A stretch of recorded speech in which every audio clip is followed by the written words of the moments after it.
for watching and listening to The Nomiki Show. But remember to click like and subscribe on YouTube, and please share on social media.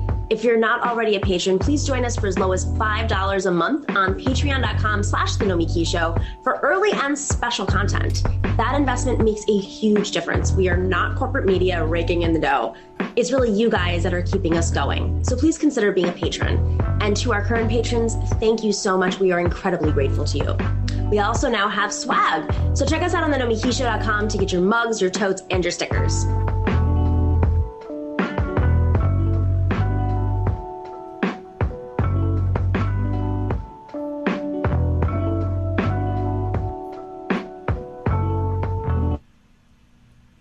Hello and welcome to the Nomiki Show. I am Nomiki Konst. We are 41 days until the election. Half of the country right now is in the process of voting, half of our states. So let's talk about what is at stake in the next 41 days. So I use the term fascism a lot. My family escaped fascism in Europe by the skin of their teeth. It is why I'm on this planet. It is why I am here right now, and I am very conscious of that story, and it's important for all of us to be conscious of our history too. So this is real to me, and it should be real to you too. Fascism isn't just another political insult. It is a system of governing that crushes liberty and puts the interests of the powerful few above the needs of multitudes. Sound familiar? And the scariest thing about it, when you look at history, is that people don't realize the danger until it is too late. It eases in. It creeps in. We can't let it happen here. So listen up. There is a real danger. We know this. And right now, the strongest defense, pretty much the only path at this moment that we have against fascism, is to vote Donald Trump out of office. His re-election would empower his worst authoritarian instincts, which have already flexed. If you think that his first term was about destroying the independence of courts and press and universities and government agencies like the Center for Disease Control or climate, the EPA, or education, or his treatment of black communities, activists, and of course, undocumented people, you have no idea how bad it will be in a second term. We see what he's doing right now just to get to the election. We can't let that happen. Now, I get how most of you are feeling. I really get it. I get that many of you can't stomach voting for Joe Biden. I get it. I get that you're angry at the Democrats. Boy, do I get it. And that's important anger to have, to channel, to use wisely, strategically. But don't drop out. There is so much other work to do right now, literally right now. Find candidates that you do support, candidates for state legislature or DA or Congress or Senate, particularly for Senate in states where Republican incumbent can be thrown out. And channel your frustrated, angry energy there. You can make calls and text, and of course, even if you don't live in the candidate's district, you can do these things. Many of these candidates are counting on a big turnout in a presidential cycle so that they win, so that we can change the course of history. Even if Biden himself is focused on pulling voters in the middle and Republicans and taking us progressives for granted. And we should be upset at Biden for that. But do you want your anger at Biden to defeat a progressive legislative candidate like the folks who are taking over the Rhode Island legislature? Remember, we need those legislatures right now to win redistricting. This is a census year. There is too much at stake. Put that at the center of your action in the next 41 days. This election is no slam dunk. We know it. Even though the polls say it, we've seen this before. As Bernie Sanders said just the other day, this election is no slam dunk. I will say again that if it would help, if that would help if the Biden team would wake up and understand that the more excited we are, the less likely this election gets drawn out in courts. We get that they want to pitch a big tent, but that doesn't mean that they should diss all of us who have hiked all the way up this mountain with them. They're scared of our power, but they need our power to win. So why should we back out now? Because our ideas for the future have a way of seeming better and better as you get closer to the future. With every platform we transform, with every county committee we take over, with every Cori Bush and Jamal Bowman and AOC and Ilhan Omar and Rashida Tlaib, there is no turning back. They want us to be unengaged, to fight amongst ourselves, to cancel each other out. They don't want us in the party. They want us outside the party yelling with little to no political clout. The fight against fascism has to include the fights to democratize, that is a small d, the Democratic Party. Okay, so here's some stories at the top of my feed today. Biden punches left again. Reporters asked Joe Biden Monday how he would make inroads with voters scared off by socialism. Quote, "I beat the socialist," Biden replied.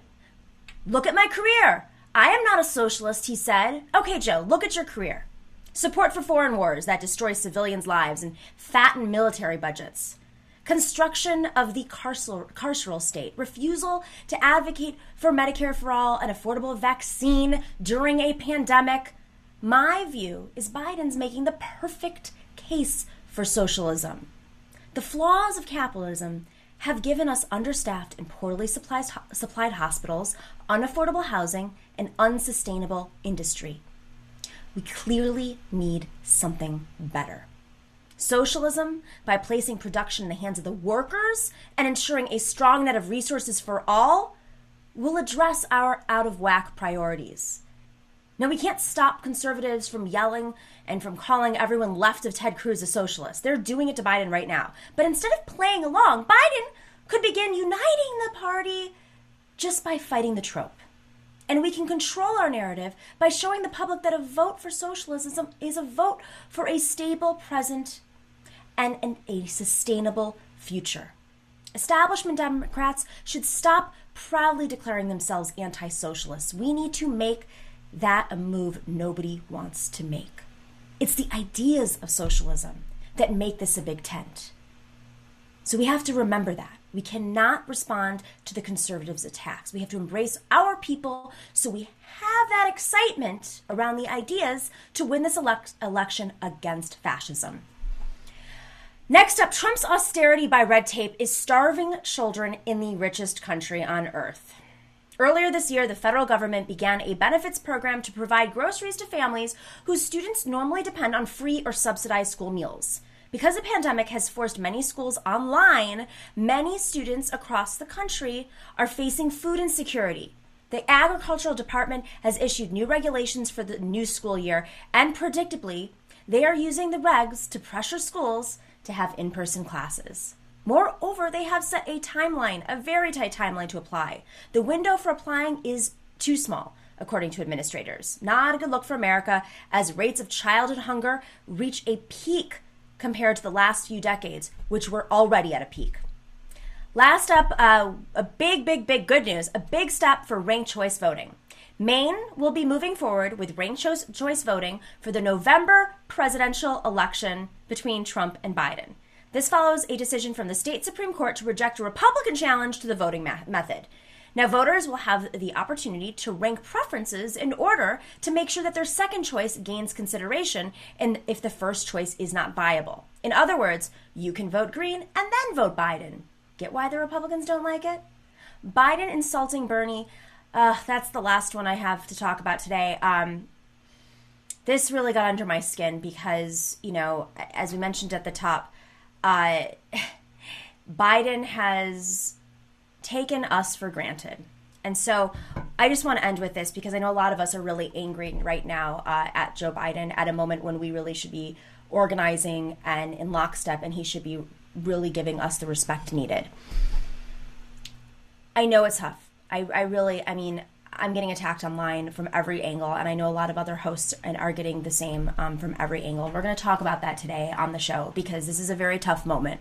We have tough decisions to make. We have to swallow our pride because there's really only one lane to defeat fascism. And when Joe Biden comes out, whether he meant to or not, and insults Bernie and socialism, it's not the best strategy for him. But we have to overlook that because we shouldn't have to depend on Joe Biden to fight fascism. It's really going to be a group effort. So instead of thinking we are voting for Joe Biden or the neoliberals, this is really about us voting against fascism so that we can effectively take over the party and take over the future of this country. You know, it is going to be easier for us to take over the neoliberal party if we take on fascism first, to actually kill the Republican Party. Then those neoliberals can move over to whatever party they want to go to. But we have time on our side, meaning we are the demographics. The future of this country, those under the age of 40, are overwhelmingly progressive. They're overwhelmingly organized and diverse, and it's really widespread throughout this country. So they see the wave that's coming, and that's why they don't know how to respond. And that's why they cannot reject their worst instincts and focus on the prize, which is defeating fascism with a big tent. So every time they make a move like that, just remember, we are not doing this because we like Joe Biden. We are doing this because the first step to taking over the party for real, and I say this in all honesty, is to take out Donald Trump. We're not going to be able to protest. We're already seeing it. If Donald Trump continues to clamp down on protesters and use the Justice Department and use the militarized police state to take us out. There's nothing more than neoliberals want than to get rid of these activists that are pressuring them. So it's a tough moment. I hear you guys. I'm watching you online. Unfortunately, we lost the primary. And I think this is why it's really important for us to channel our energy into these local races, because they are dependent. I know there are a lot of progressives who won their primaries and who are facing Republicans in city, in Long Island, in rural communities, and they are really depending on a presidential election to move voters to the polls so that they vote for them. So, remember, this isn't just about Joe Biden. This is about something much, much bigger, from local all the way to fighting and changing the course of history. We have a really good show today. We have Margaret Klein Solomon, and later we have a panel with David Doel and Jordan Zacharin. So stay tuned right after the break. We are up to talk about climate and the fires ravaging the West with Margaret Klein Solomon.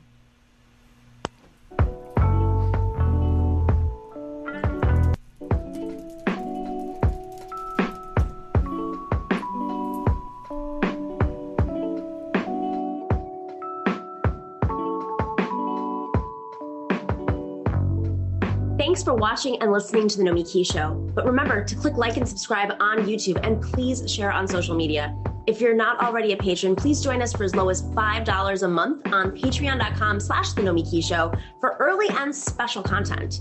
That investment makes a huge difference. We are not corporate media raking in the dough.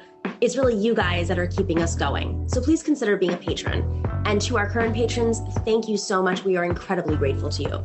We also now have swag. So check us out on thenomikishow.com to get your mugs, your totes, and your stickers.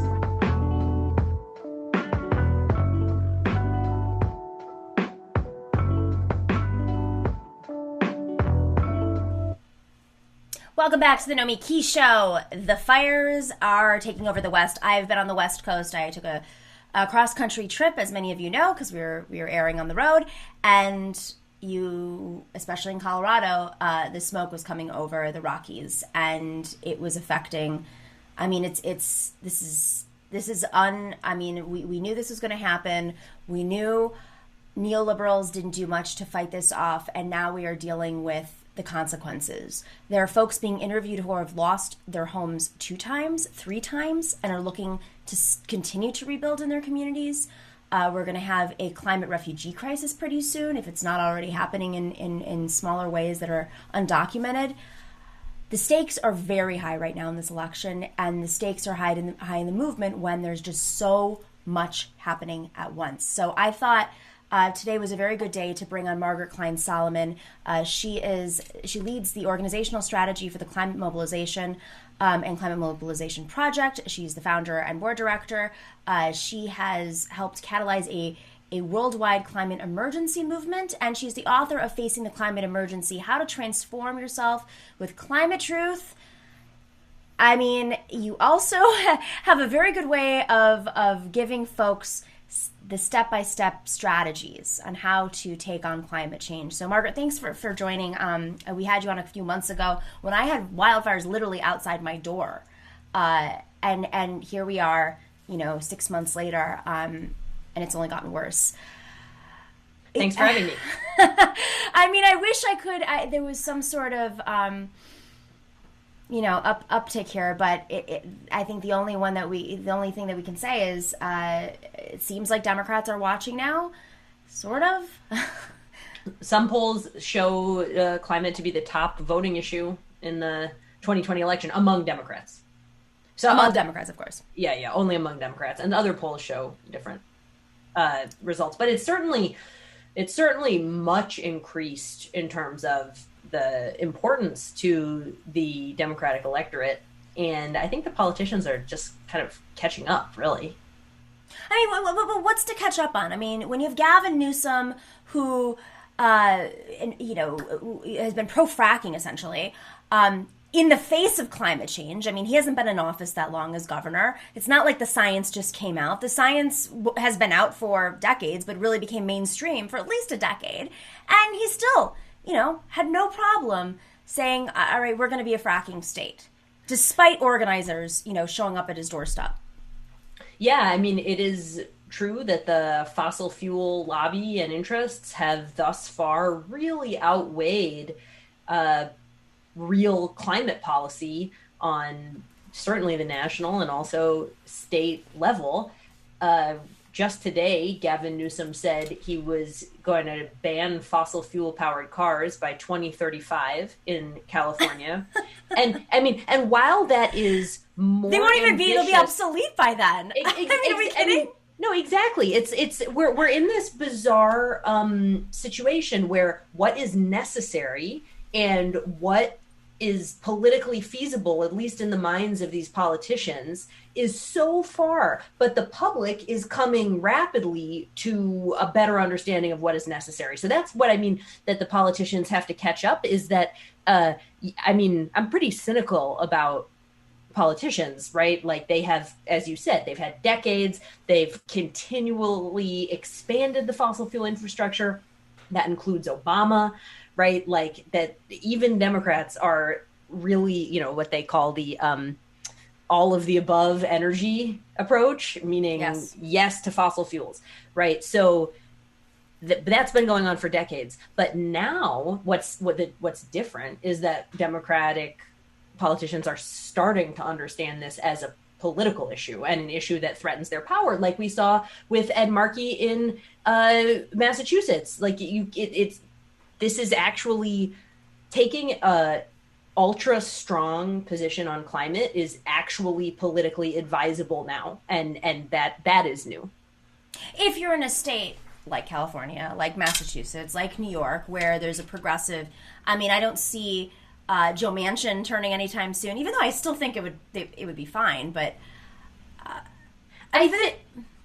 yes, but things are changing so rapidly, both in public opinion and in just physical reality, like these fires and floods and food and crop destruction, and that's happening all over the country. So I think there might be some political opportunities anyway for some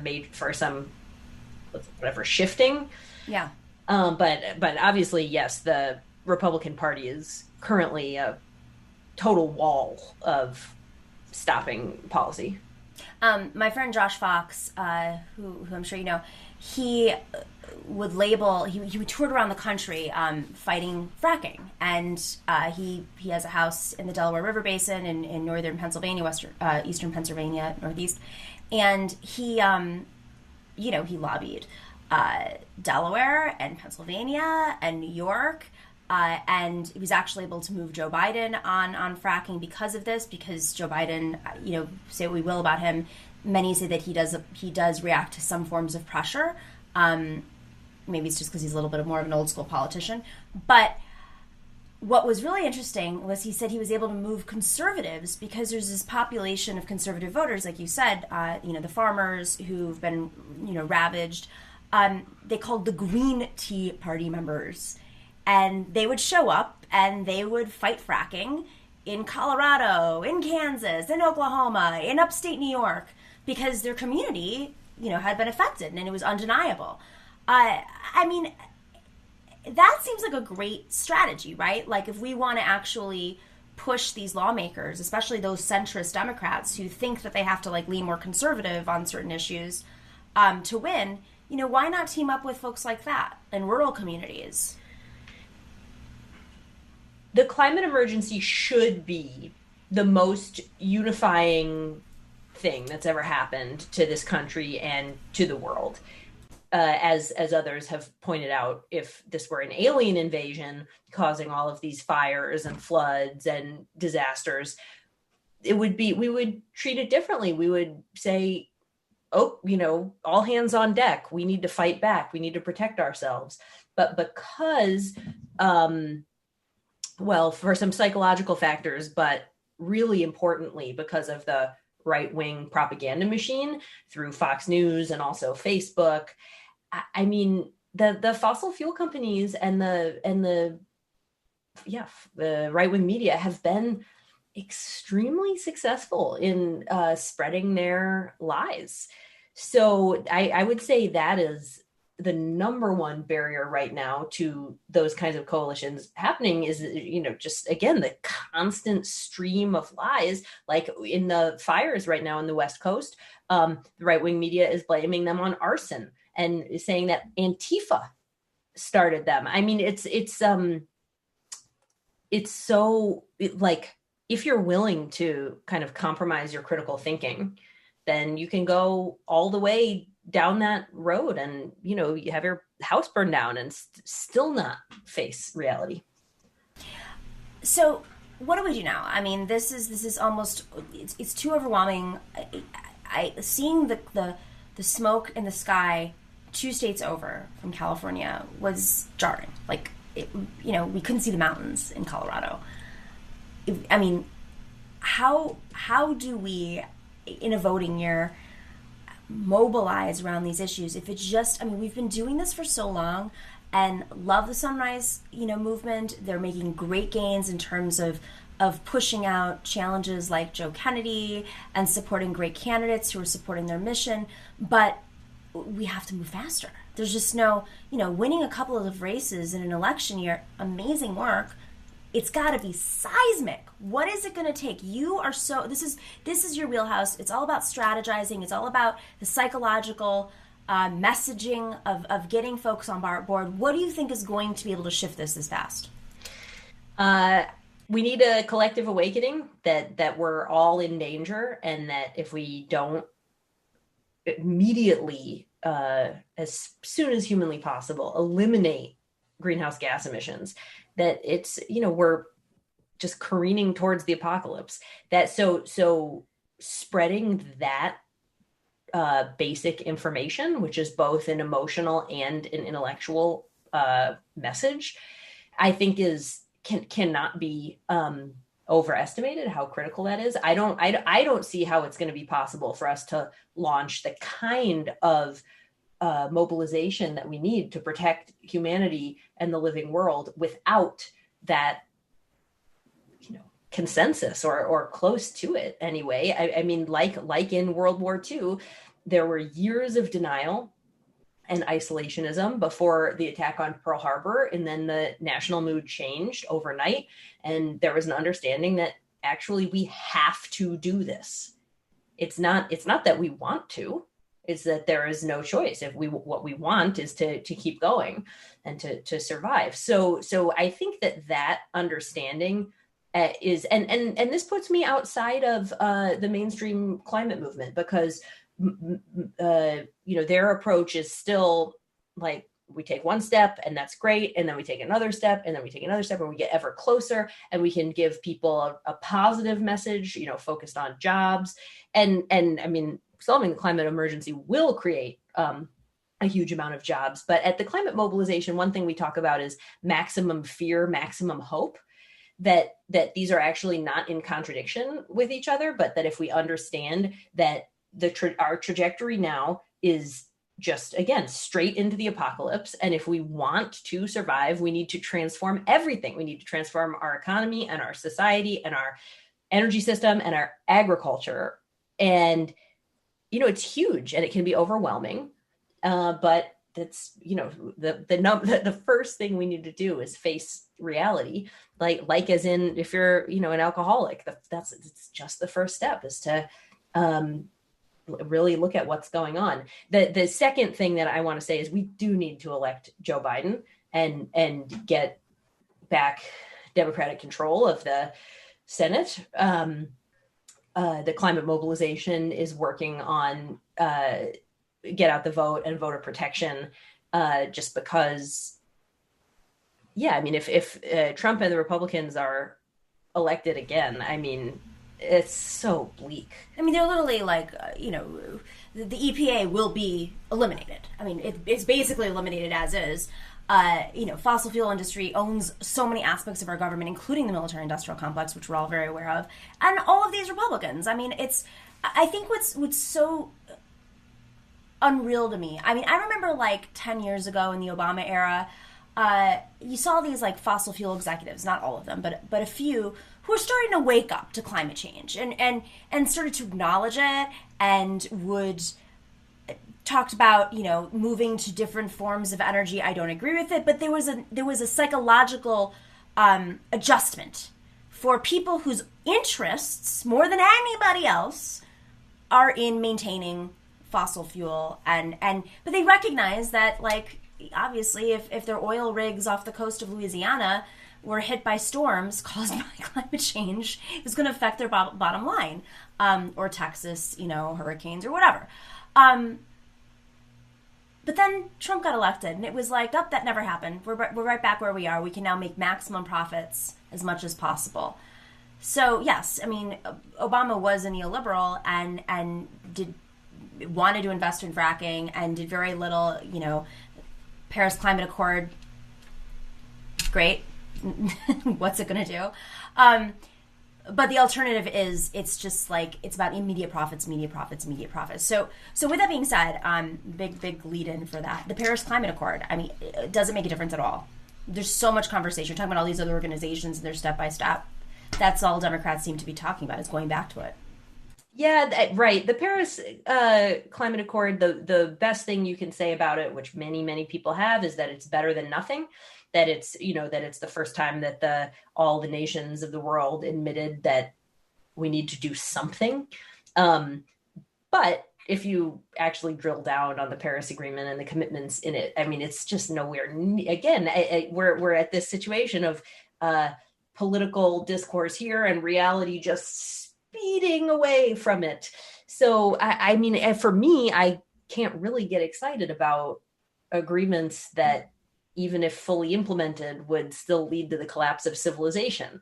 So should we rejoin the Paris Agreement? I guess so. One of my favorite authors, Paul Gilding, makes the point that I really think is important, is that when you look at the UN climate process, it versus, and Naomi Klein talks about this too, but versus how we negotiate trade agreements, right? When we started to move towards free trade and globalization, we didn't say, all right, well, first we need to get an international consensus about trade, right? No, we pursued bilateral and multilateral negotiations for countries that were wanted to take part in that. So with climate, just generally speaking, the idea of first we'll get an unanimous international agreement might not be the best negotiating position for getting extremely strong action. Interesting. That's very fair to say, and it's not going to do anything immediately, of course. But what about industries? What would it take to get some industries, especially using other countries that rely on these industries and are consumers of, whether it's BP or other oil companies, in Brazil, not a great example, but other countries that may have more progressive leadership to push those levers of power the way that a union would. A union would go to allies first that have power and say, use your leverage so that we get all these other folks on board, and then the industries are shifted because, California decides to ban something, and suddenly that industry is shocked. Yeah, what you're describing is exactly right, and it is happening on to some limited level, not enough. But for example, the climate mobilization's climate emergency campaign, which has led more than 100 or more than 1,700 globally governments to declare a climate emergency, and some of them have extremely strong follow-on policy. Not all, unfortunately. But so Berkeley, California, for example, because of community organizing, coalition building, and then local lobbying, they declared a climate emergency and then passed a ban on gas hookups in new construction.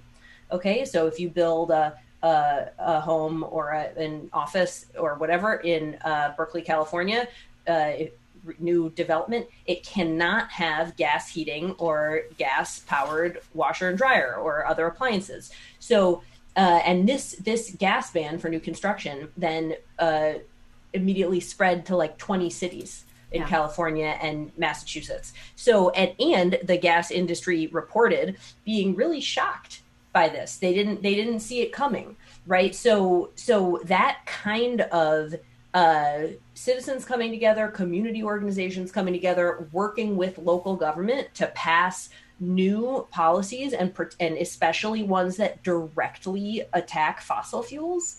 Not just these, let's just add some solar to it or something kind of policies.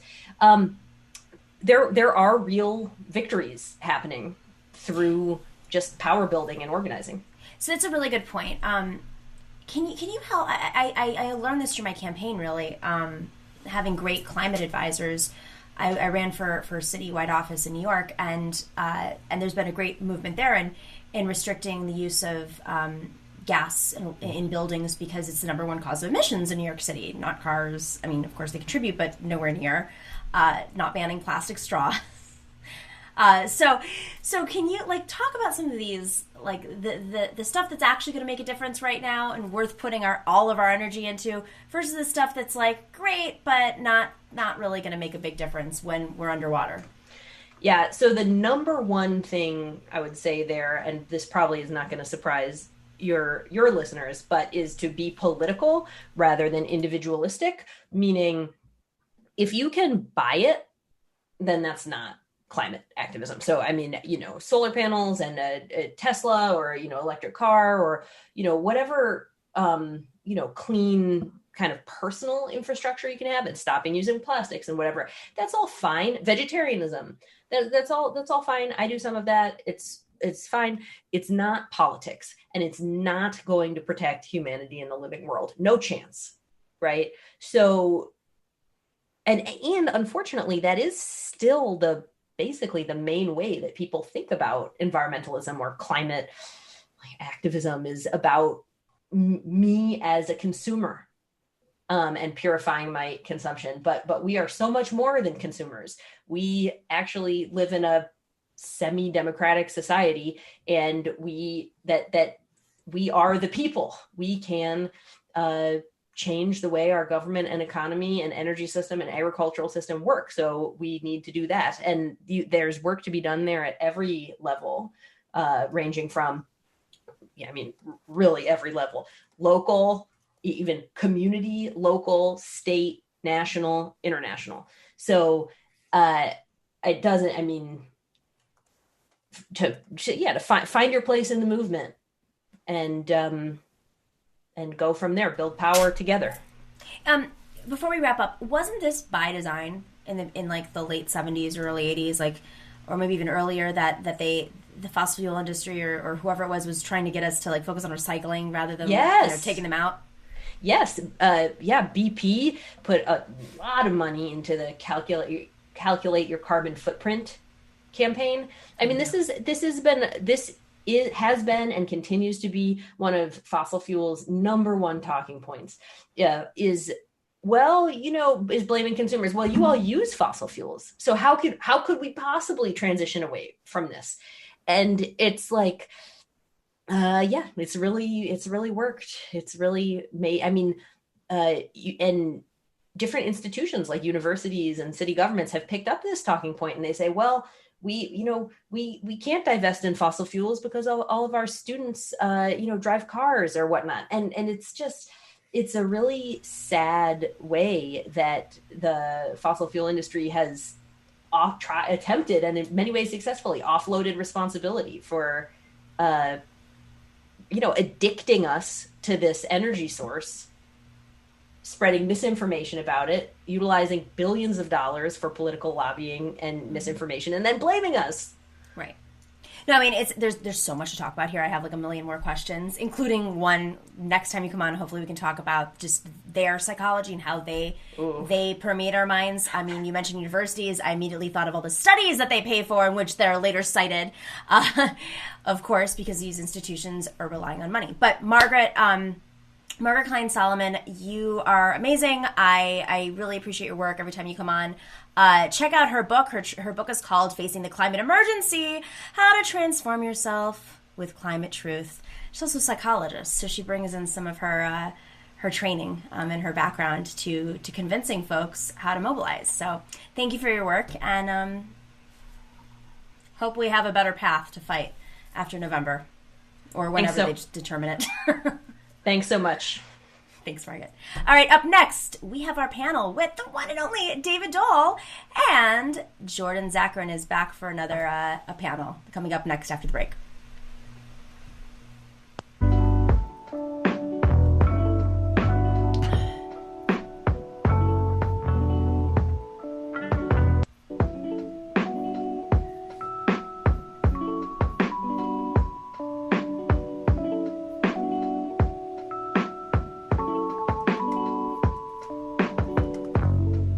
Thanks for watching and listening to The Nomiki Show. But remember to click like and subscribe on YouTube, and please share on social media.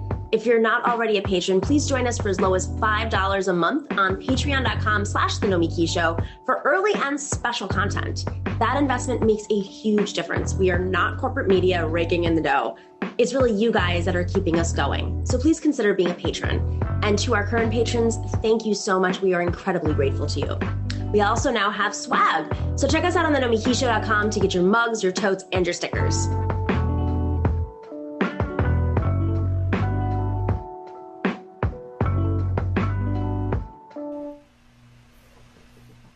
Welcome back to the Nomiki Show. For our lively panel, we have the one and only David Doel, the host of Rational National in Canada, where I am soon going to be living. And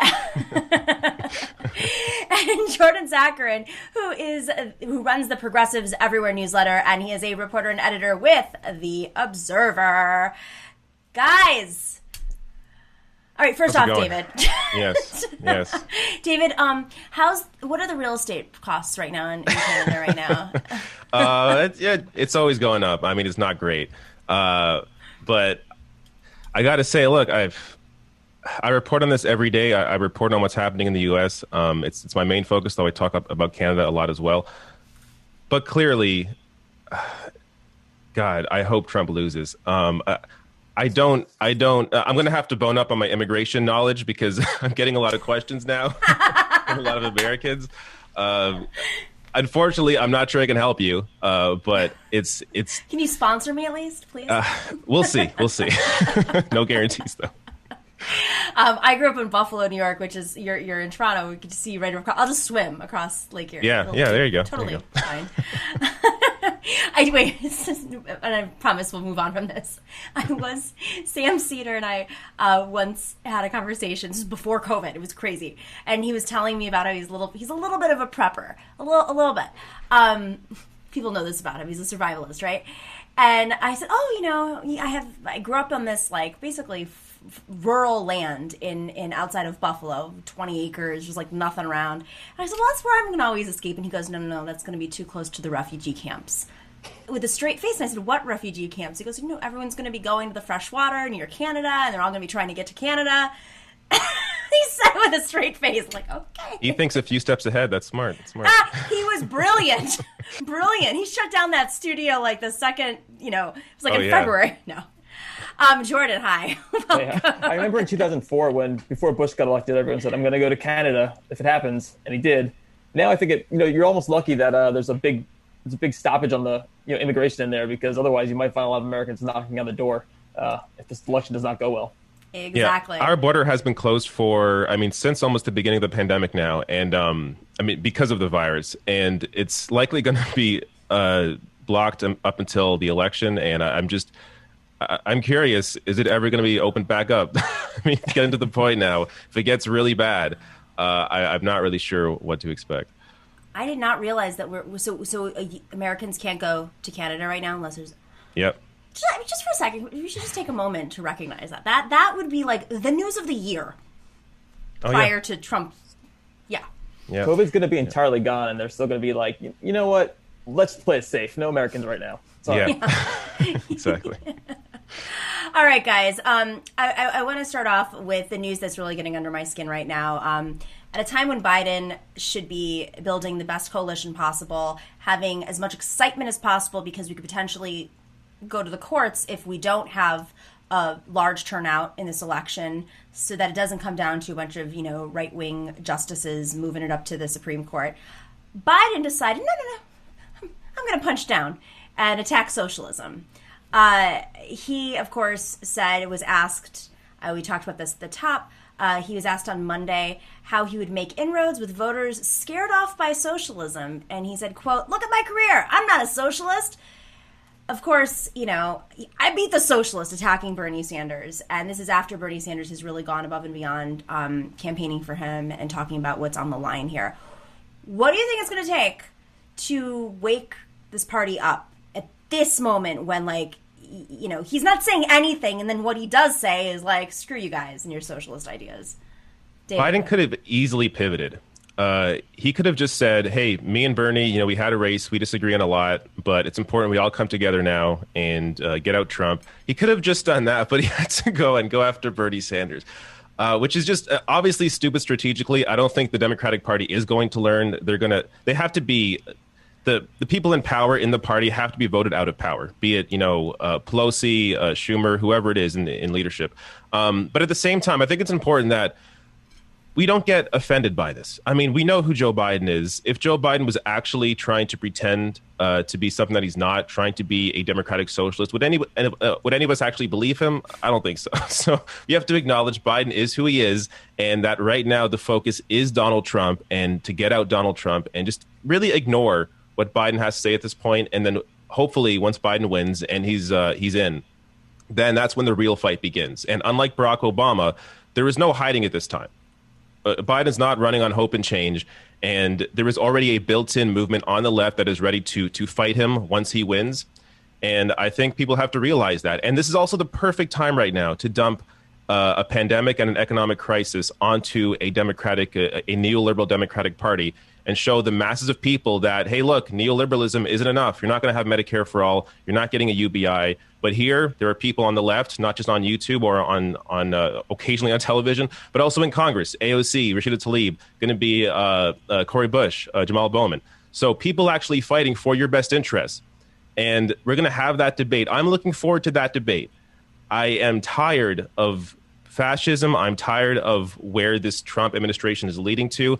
And if I've just been getting a little more depressed as the days go by, because I am worried, even if Biden wins, that Trump's going to try something to win, to try and steal this election. And people have to be aware. You have to get out and vote. Yeah. Jordan, it just seems like a poor calculation at this point. But, I think what David said just now about having the organization this time around in a way that Obama, you have to remember, we're all old enough to remember, Obama had his own organization, and then he took it to the DNC and then starved it. He was like, cool, I built this movement, and now I'm going to kill it. I'm in office. Have fun, guys. I'm going to lose 1,200 seats. But this time around, we've got the movement that we organized, helpful that Bernie Sanders ran. Do you think that movement is enough from day one of whichever administration that we're faced with? Had it not been Biden, had it been another Democrat who's more moderate, I think that the big deal is that there are progressives on the left who are organized, who are very angry at Chuck Schumer and Nancy Pelosi for already saying, we're not going to try that hard to stop Trump's Supreme Court nominee. I think it's becoming obvious in real time that they're saying, you know what, maybe we won't pack the courts, maybe we won't stop the nominee. At the same time, they're just begging and begging for more and more money. Over $200 million has been raised on Act Blue for Democrats in the last 3-4 days. I saw it coming in nonstop on my email because of the fundraising we do. People are going to want something for that money. A, they're doing it because they want to stop Trump's nominee, and B, they want Democrats to do big things. They're not giving so much money because they want things that kind of stay the same. And so there's going to be a big movement, not only just socialists, but people who are, maybe they were moderates, but they lost their jobs. I mean, there are 30 million people who are officially unemployed as of last week. Many more than that who are underemployed. 27 million people lost their health care because of losing their job this year. And there are already 27 million people who didn't have it. There is such a huge deficit of people who have money right now. People are really struggling. And you would think that appealing to those people would be a winning strategy. You know, when you think about, even the moderates are running on a public option. They're running on expanding Obamacare. That's what they're, fear-mongering, and rightfully so. They're fear-mongering that the Republican judiciary will repeal Obamacare, or Trump in a second term will repeal Obamacare. That's not a great program, but it's like the smallest, tiniest notion towards a socialist program, right? Some sort of helping out people with healthcare. That's the most popular program in the country, right? Along with Medicare and Social Security. If Democrats would own that, they would have an entire generation of people who are loyal. And when you mentioned the Obama organization, he put that together so he could win. There's no one person leading this organization now, and that's why it's going to stay intact. That's right. So speaking of that, Trump is sort of an open enabler of austerity. He campaigns on it. I mean, I'm sure you guys saw the ad the other day. I forgot the name of the woman who her campaign ad is comparing her to being worse than Attila the Hun. So this is the kind of party we're dealing with right now. Republicans are campaigning like they're Attila the Hun. I mean, just waiting for Mussolini to come out and show up in Trump's ads. So you've got the Attila the Hun, Mussolini austerity party, open austerity party, and then you have the Democrats who are quiet, hidden austerity. Trump is forcing schools to open up. They've been severely underfunded. The ventilation in these schools, they're not set up for COVID by any means. In New York City, which is the school system has been cut for the last 2 decades, but Governor Cuomo has been at war essentially with teachers unions and has been propped up by charter schools. So, we have this crisis now in our school system that's just out there in our faces, just like, the healthcare industry. And Democrats just are sitting there. And the number one givers to the Democratic Party are the teachers unions. So at what point are we going to say you listen to your donors, but you listen to some donors? What is it going to take for you to actually support public education? I mean, David, you live in a country where you don't have charter schools. Yeah. I mean, education is definitely, even during COVID, though, I noticed a lot of the similarities in terms of trying to just get back to normal. And when there is no normal, right now, we are beginning to see a second wave in Canada. And this is while during a time where we are going back to school, kids are going back to school. There has been some, stipulations put in place in terms of class sizes and trying to socially distance and that sort of thing. But we are seeing an increase in cases now, and still it's the same approach. And when it comes to, the Democratic Party listening to teachers unions or unions in general, it's something where as long as the unions keep supporting the Democratic Party, I'm not sure they have any reason to change their approach. As long as unions have no other party to go to, if all they have to hang on to is a Democratic Party, and there is no real ability for them to use their power otherwise, say through maybe a general strike or something that puts some pressure on the party, then I don't see how the strategy there changes from Democratic leadership. Jordan, what do you think? I mean, teachers are independently organizing all around the country, and unions have latched on, thankfully, but it's not coming from the top. I just want to say, first of all, Jeff Bezos is now opening preschools for kids in towns where, he's starving them of tax dollars and gentrifying everywhere. So we're cool. Jeff Bezos is going to save us, our education system. So don't worry about it. But really, David made a good point that teachers continue to support the Democratic Party, and the Democratic Party continues to, not really help them out too much. They'll run on education, they'll fund it more than Republicans, but they're still supporting, corporate charter schools, yada yada. What I'm seeing on the state level and the local level is a lot of teachers now running for office. And it started in 2018 where a lot of teachers went on strike, right? In Arizona, West Virginia, and a whole lot of places. They started running for office or getting really involved in the politics anyways. Now, a lot of teachers are really running. In Arizona, you have Christine Marsh, who was the teacher of the year there and really led the strikes where they had, they made some big progress there in what was a very red state at the time. She's running and she's in a very, very tight race. So if they're going to continue to support the Democratic Party, what we can hope is that they kind of infiltrate and remake the Democratic Party, because that's kind of, to some degree what everyone on the left is trying to do. Interesting. There's a couple, even legislative seats in New York, there's a couple of teacher. Bob Bowman, of course, there's a principal, Christine Pellegrino, who flipped a seat, an assembly seat, just right after 4 months after Trump got elected in 2017. She was elected in a special election. She flipped a seat 40 points. She's running for state senate now, much closer race, much more Democratic. So you got to pay attention to those races, because that brings in a whole other energy, a whole other set of priorities. Guys, with our final 5 minutes, let's game out. What do you think is going to happen in the next 40 days when it comes to Democrats exercising any leverage in the face of the Supreme Court fight? Jordan, American. Let's go with you first. They've basically said that they are not going to shut down the government. They just agreed to a deal to continue funding it. Chuck Schumer does not seem to want to use a unanimous consent. In fact, Democrats continue to let Trump judges be confirmed for whatever reason. I think they're going to do what they always do, which is use outrage to raise money and hope they win an election, and then get people all excited about expanding the court. And Dianne Feinstein, who is 87 years old and very not in favor of expanding the court, will squash that. I'm not hopeful that anything is going to stop this nominee. I think that you see like Mitt Romney and you see Cory Gardner and all these people saying they're going to vote for them. Cory Gardner must know that his days are done. It almost hurts the Democrats that they're winning to such a degree. Cory Gardner has no reason to cross the conservative movement at this point. Right. He's going to be looking for a lobbyist job, right? Like, why would he stop at this point? Why would he stop Trump from doing that? He'd become a villain versus a hero. Right. We're not going to see Republicans vote against them. And unless there's this groundswell of angry Democrats calling in and demanding some sort of even just symbolic effort, or just stop giving money for a little while. Maybe there's a day where people just stop giving to Act Blue. I don't see the party. I don't see the party. There's no reason for them. They've raised $200+ million. Why would they stop? They're getting reinforced by people because they're telling them, we're going to use every tool we have at our disposal. Nancy Pelosi saying, we have arrows in the quiver, except the arrows that would actually work. So it's up to us to some degree to stop sending in money constantly. And I hope that it draws up for maybe a few days, a few weeks, and there's some concerted effort to tell them, you're not going to disappoint and lie to us and still get our money. Yeah. Yeah, I agree with Jordan. I don't see the Democratic Party, or at least Democratic Party leadership, trying to do anything. I see AOC attempting to, lead a fight and try and obstruct this nominee. I would like to see them try and impeach Bill Barr. My understanding is that could delay the process of a Supreme Court nominee.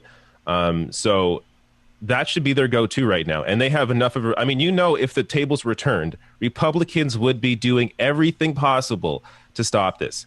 And Democratic Party leadership just lays down, they lay down and take it. And it helps, as Jordan points out, that they keep raising money. And that I believe when Ruth Bader Ginsburg died, it was one of their biggest fundraising days. Yep. So like when they see that kind of reaction, it doesn't give them a whole lot of incentive to really try and fight. But hopefully Democratic voters or people that intend to vote for the Democratic Party this year speak up and try and consolidate their voices and speak out and really call for some action.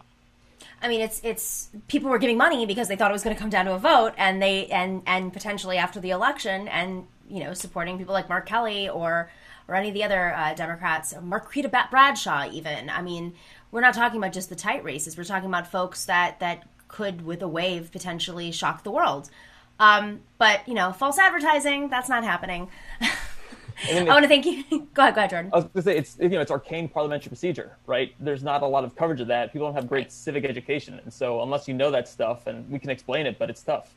And it only happened, I mean, especially in this type of moment, it only happens, a couple times a lifetime. So, Jordan Zakarin, David Doel, love you guys. I'm so happy you could make it. Hope to have you back on soon. Thanks really for having me on. Appreciate it. Stay safe in Canada and New York, the anarchist capital of the world. Stuff out here. Yeah, stay safe. Special thanks to Mikey Kingston, Michael Gelfand, and the Environmental Coffee House, for the super chat donations. The Environmental Coffee House asked me if I would be a guest on the Climate Change channel. Absolutely. That sounds awesome. Can you imagine if we had Climate Change channel on cable news? That would be every single day of the week. People would be educated. It's awesome. Relrel27 says, you don't have to be programmed to vote for Biden. He's garbage, yes, but he's better than Trump, and we can beat Biden easier. Perfect. Don't let your moral high ground stance blind you from the fact that Trump can't win. Heather Thompson. Hi, everyone. I added Nomi to my Patreon list last night. Thank you. Now I will try to give her a like every day. Make sure, I have to remember to remind you guys to click those likes, because that's how the algorithm, I learned this stuff from David. David told me all about this, told me about cameras, told me about microphones. He told me how this industry works. So make sure to click likes and get into that chat. And special thanks to Harvey K., the one and only, always in the chats. I love it. We have like celebrities in our chats. That's the kind of show that we are. And of course, Bob the Mod for keeping the chat room honest. We will see you tomorrow. Stay safe, be well, and make some phone calls for your favorite progressive candidates out there. Calls, texts, they need your help. They're depending on this presidential election to win, so we need to keep that excitement up so that we can defeat fascism. All right, thanks, guys. See you tomorrow.